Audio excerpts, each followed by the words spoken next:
Don't speak. A homeless black woman saves a 4-star general after hearing something shocking on the street. Don't speak. Just listen, Diane whispered hoarsely, gripping General Patterson's arm tightly. The man in the impeccable uniform, 4 gold stars gleaming on his chest, had just stepped out of his armored limousine when a ragged figure emerged from the shadows of an alley in Washington, D.C. The general's first reaction was obvious contempt. His eyes quickly scanned the black woman in her mid-40s, unkempt hair, dirty clothes, and a shopping cart full of belongings. Just another beggar in the Capitol trying to get a few coins from a high-ranking officer, he thought. "Let go of me immediately or I'll call security," Patterson growled, trying to break free. But Diane didn't let go. Her eyes burned with an urgency that made the general hesitate for a split second. "There's a laser sight pointed right at your chest," she whispered, pressing him against the marble wall of the Pentagon. "3 snipers, building across the street, second window on the left. Follow my voice." Patterson felt a chill run down his spine, not because of her words, but because of how they were spoken. The military precision, the tactical awareness, the deadly calm of someone who had been in war zones. This was no ordinary beggar. "Who are you?" he asked quietly, now scanning the suspicious reflections in the windows across the street. Diane didn't answer directly. Instead, she carefully guided him along the wall, using his body as a human shield. "Do you know Colonel James Mitchell?" she asked, eyes locked on the distant windows. Patterson swallowed hard. Mitchell had been his right-hand man for a decade, the man he trusted most in the Pentagon. "How do you—" "Because I heard him," Diane cut in, discreetly pointing toward an elegant cafe frequented by the military elite. 2 hours ago at that corner cafe. He and 3 other officers. They're planning your assassination. They think you know too much about illegal arms sales to Mexican cartels. Diane Santos was 45 years old. She never imagined that 20 years of service in the Special Forces would prepare her for this moment, saving a general's life while pretending to be homeless. But life on the streets of D.C. had taught her something invaluable. The best information circulates in places where no one notices you. As she led the general to safety through a route only someone with military training would know, Diane realized she had just exposed herself. For 2 years, she had gathered information about military corruption by living invisibly. Now, in one impulse of conscience, she had risked it all to save a man who would likely despise her once he discovered who she really was. "Your limousine is compromised," she whispered. "The driver is also on Mitchell's payroll. Do you have a secure phone?" Patterson stared at her, stunned. In 30 years of military service, he had never met anyone who displayed such tactical brilliance while disguised as a beggar. But it was when Diane whispered the exact details of the conversation she had overheard, amounts transferred, names of contacts in Mexico, dates of operations, that Patterson realized this was bigger than a simple warning. What the general didn't know was that the woman who had just saved his life carried secrets capable of bringing down half the military high command. And what Diane didn't know was that her decision to act had set in motion a chain of events that would transform her life of invisibility forever.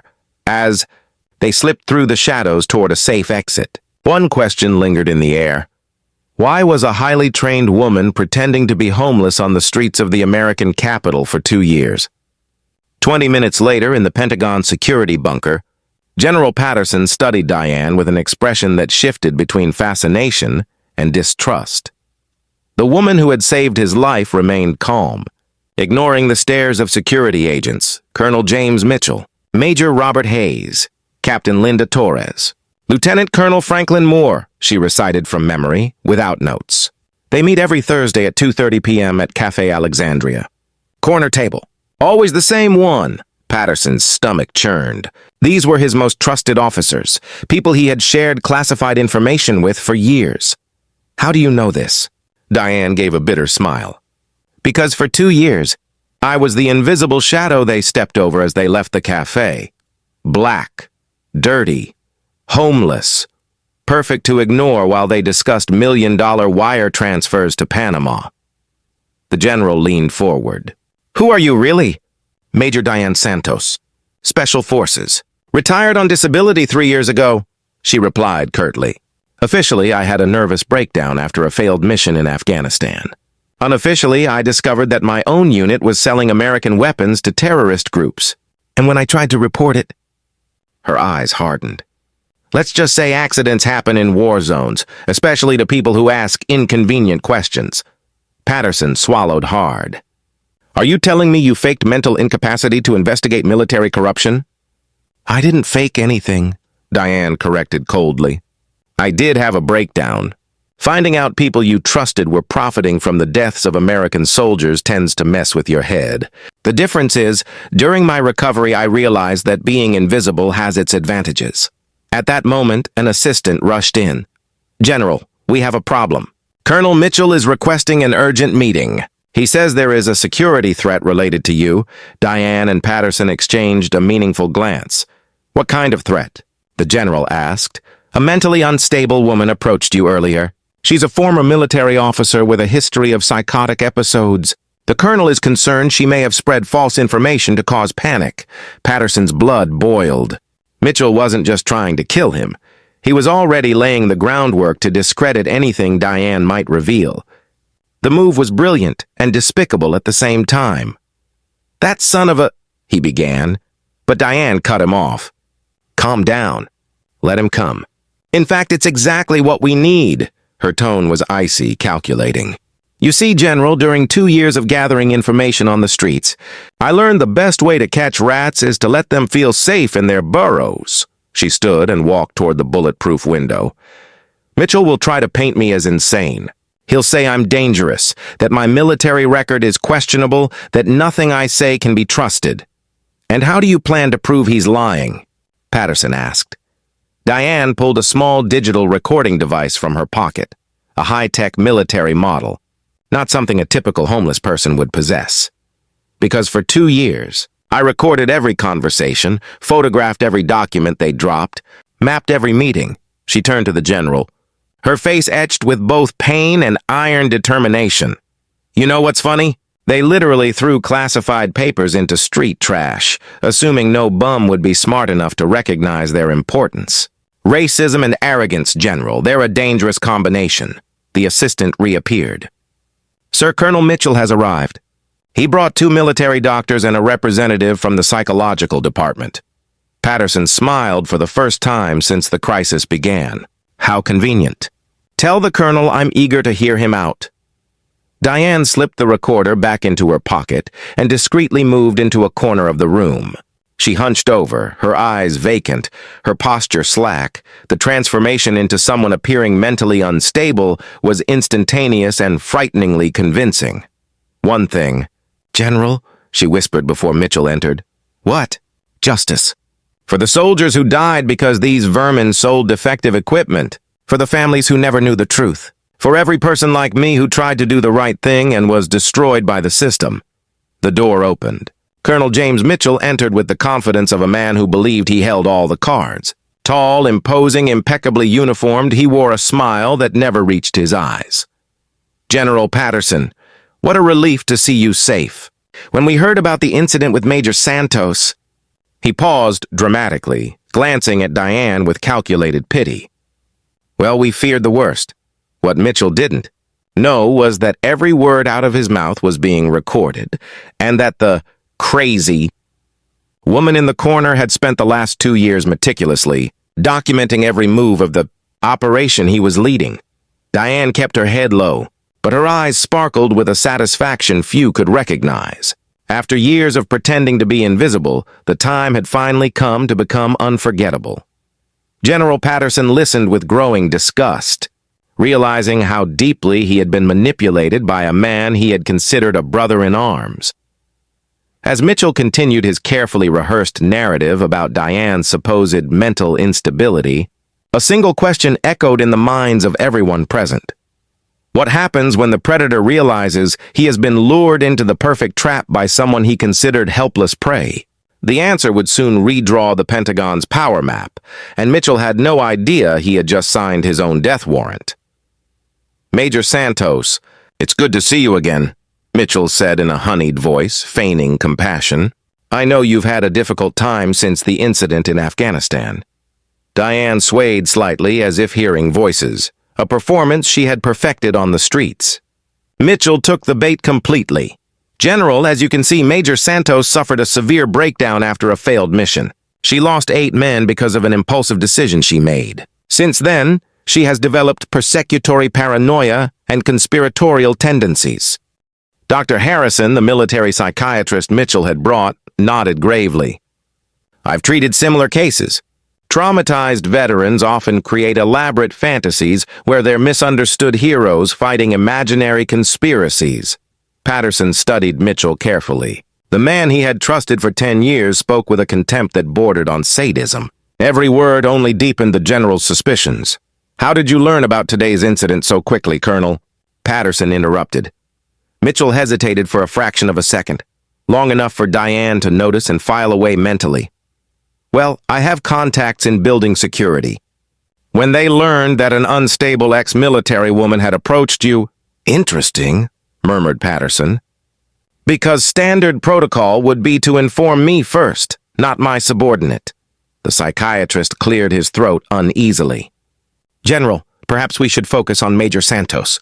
She poses a risk not only to you, but to herself. It was then that Diane lifted her head slightly, allowing Mitchell to meet her eyes for the first time. For a moment, the mask of madness slipped, revealing a sharp intelligence that made the colonel instinctively recoil. You know what's funny, Colonel? She said in a clear, steady voice, abandoning the pretense. For 2 years you've walked past me dozens of times. He literally stepped on her once when he was rushing to meet his Mexican contacts. The blood drained from Mitchell's face. What are you talking about? He asked. Diane rose slowly, every pretense of instability gone. I'm talking about last Thursday's meeting at Cafe Alexandria. Corner table, as usual. You, Hayes, Torres, and others discussing Tuesday's shipment. She's delusional, Mitchell stammered, but his voice betrayed growing nervousness. Shipment of modified M4A1 rifles with scratched serial numbers. Destination? Juarez Cartel. Value, $2.3 million. Commission? 15%? Diane recited the details as if reading a military report.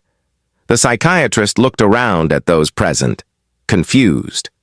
This was clearly not the script Mitchell had expected. Patterson felt a mixture of admiration and horror. 2 years collecting evidence. Jesus Christ! Actually, Diane corrected dryly, it was 2 years, 3 months, and 17 days. And before you ask, Colonel, yes, I recorded everything. Mitchell finally exploded. You don't have, he began. She's a crazy beggar. Who? Diane interrupted with a cold smile. Who has a bachelor's degree in engineering from West Point, a master's in military strategy, and speaks 4 languages fluently? Or are you referring to the crazy beggar who hacked into your personal emails 6 months ago? The silence in the room was deafening. Diane walked to a folder she had discreetly left next to her chair, something no one had noticed in the initial confusion. Want to know what else I found during my street investigation, Colonel? She opened the folder to reveal hundreds of meticulously organized pages. I discovered Captain Jennifer Walsh did not die in combat in Afghanistan, as you reported. Mitchell went completely pale. She was one of my best officers, Patterson said, nauseated. Diane's voice was heavy with controlled pain. When she tried to expose Mitchell and his associates, she suffered a very convenient accident during a routine patrol. You killed an American officer! Mitchell shouted, though the sweat on his brow betrayed him. She's making this up. Diane produced a tablet from her briefcase. I have the emails where you planned Captain Walsh's accident. I have the bank transfers. I have recordings of you laughing about how she learned not to ask inconvenient questions. At that moment, the door opened and a tall man in a dark suit entered. Patterson recognized him immediately, Agent Davis of the FBI. Sorry to interrupt, Davis said calmly, but we've received some very interesting information about irregular military operations. Mitchell looked desperately between Davis and Diane, finally understanding the extent of the trap. You set this up. Actually, Diane said, pulling a small transmitter from her pocket. Everything he said in the last 20 minutes has been transmitted directly to the Army Criminal Investigation Division. They've been listening for quite some time. The psychiatrist Mitchell had brought stood abruptly. I didn't know anything about this. He just told me she was a veteran with mental health issues. Davis nodded. Dr. Harrison, you are not under investigation. We know you were misled. Mitchell played his last desperate card. You can't prove anything. It's the word of a homeless woman against a decorated officer. Diane smiled, not bitterly, but with deep satisfaction. Colonel Mitchell, you just confessed to knowledge of operations that officially don't exist, and you did so while being recorded by the FBI. The colonel realized, too late, he had been manipulated into revealing information only someone guilty would know. Davis approached with handcuffs. Colonel Mitchell, you are under arrest for treason, murder of a military officer, international arms trafficking, and corruption. You have the right to remain silent. As Mitchell was handcuffed, he glared at Diane with pure hatred. You destroyed my career to get me. Is that what you wanted? Some sick obsession? Diane stared back serenely. Actually, I destroyed my career to save the lives of innocent soldiers, to bring justice for Jennifer Walsh and all the others you killed for greed. Patterson watched with a mix of admiration and shame for having been deceived so long. What none of them knew yet was that Mitchell's arrest was only the first domino to fall.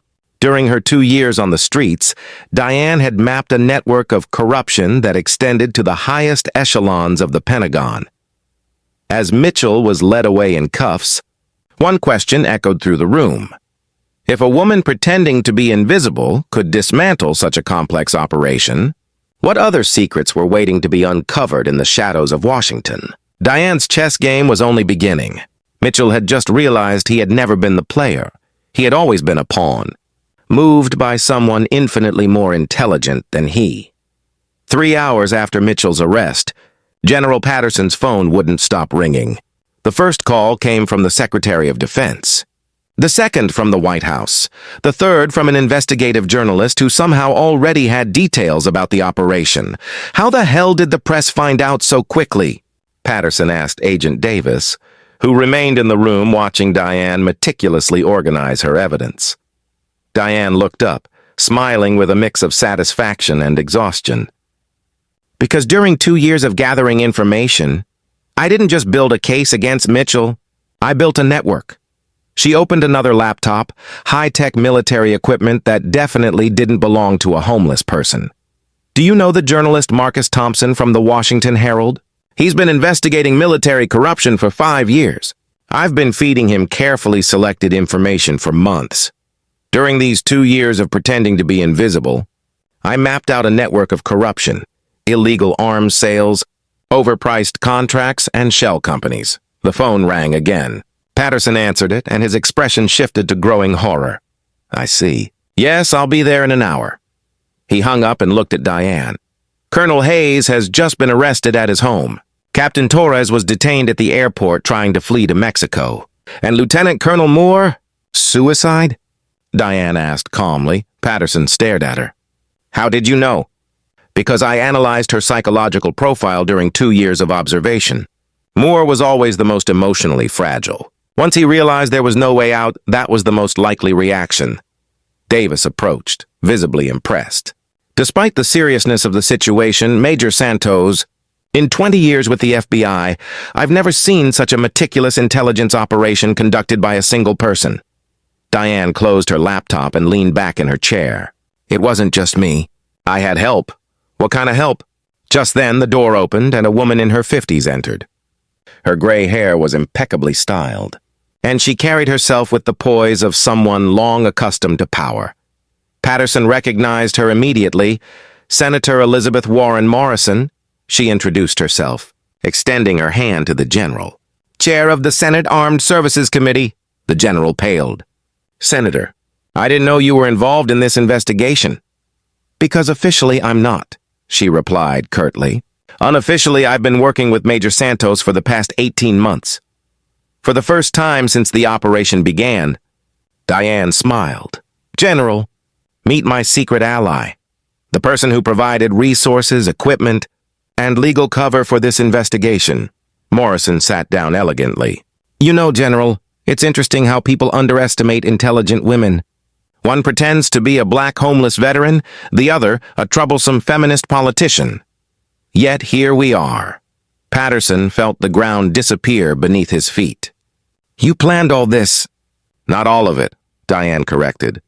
The attempt on my life today was real.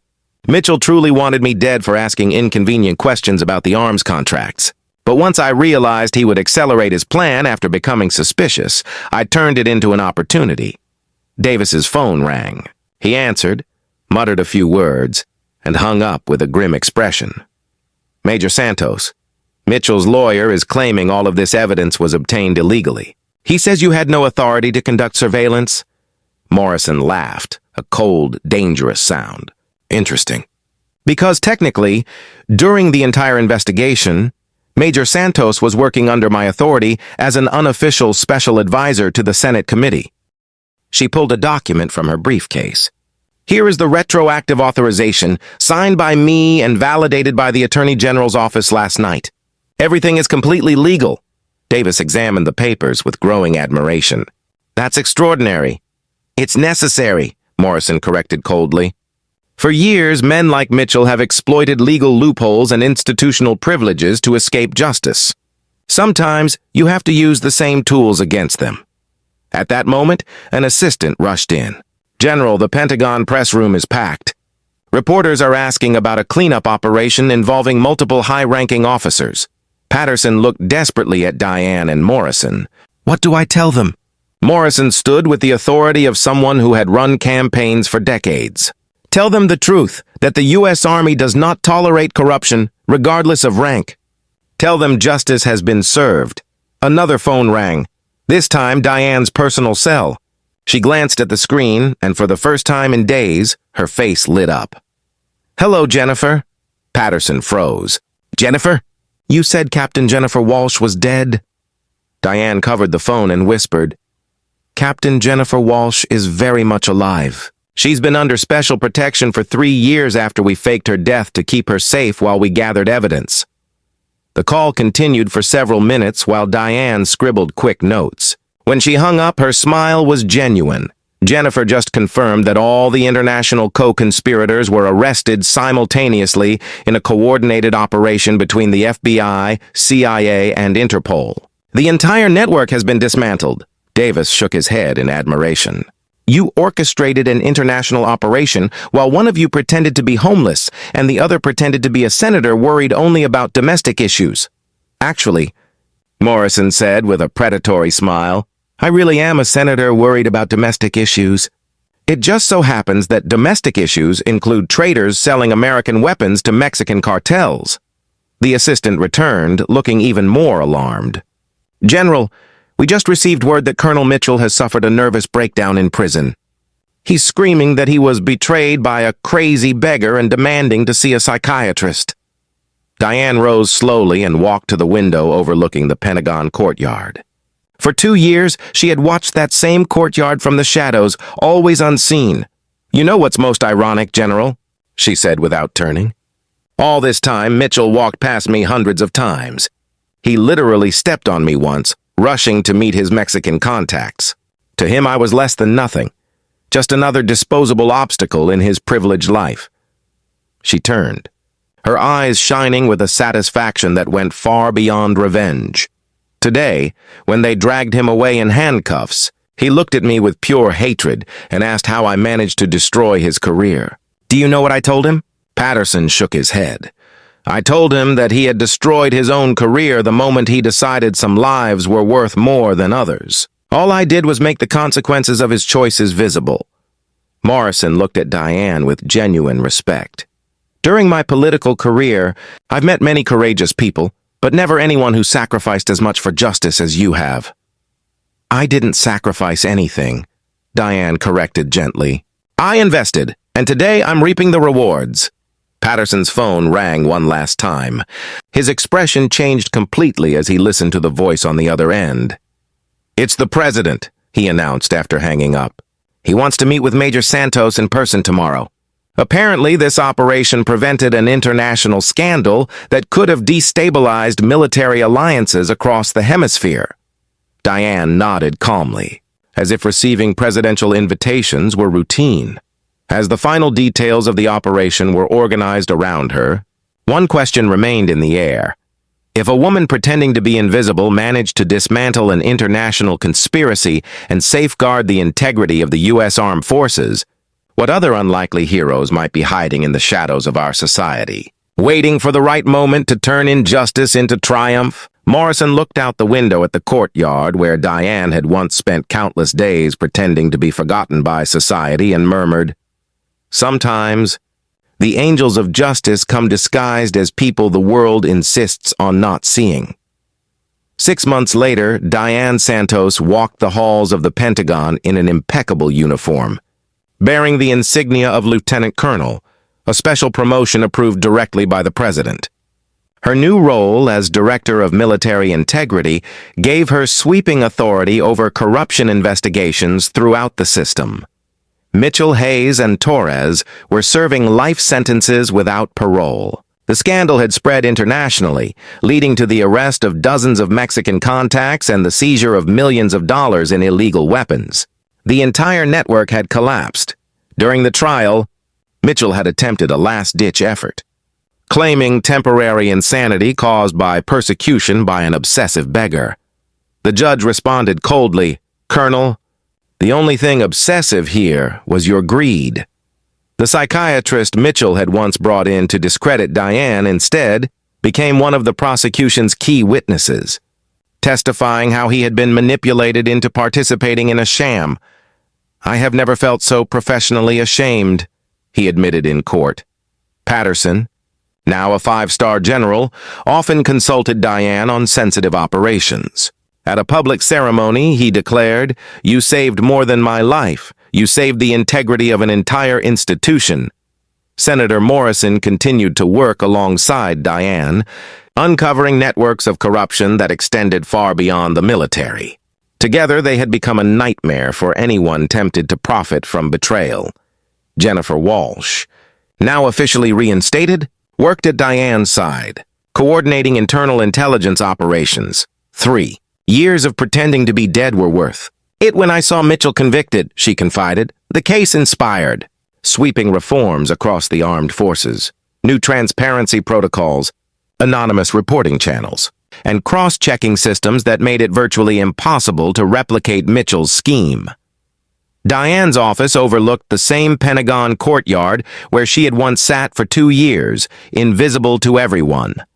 On her wall hung a framed copy of the first Washington Herald article exposing the scandal, her own photo on the front page. Occasionally, she returned to the streets where she had once gathered information, not out of nostalgia, but to remind herself that heroes come in all shapes and sizes, and that underestimating someone based on appearances can be the most costly mistake of all.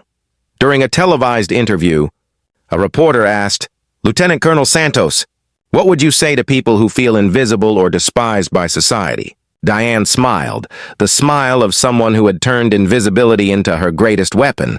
"I would say that being underestimated is a strategic advantage. While they don't see you, you can see everything about them." Mitchell thought he could destroy a woman he considered disposable. Instead, he created the most effective investigator the Pentagon has ever known.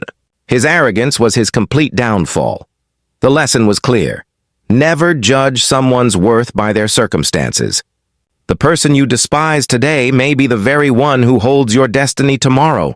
If this story of courage and justice touched your heart, subscribe to the channel for more narratives that show how true strength is often hidden where we least expect to find it.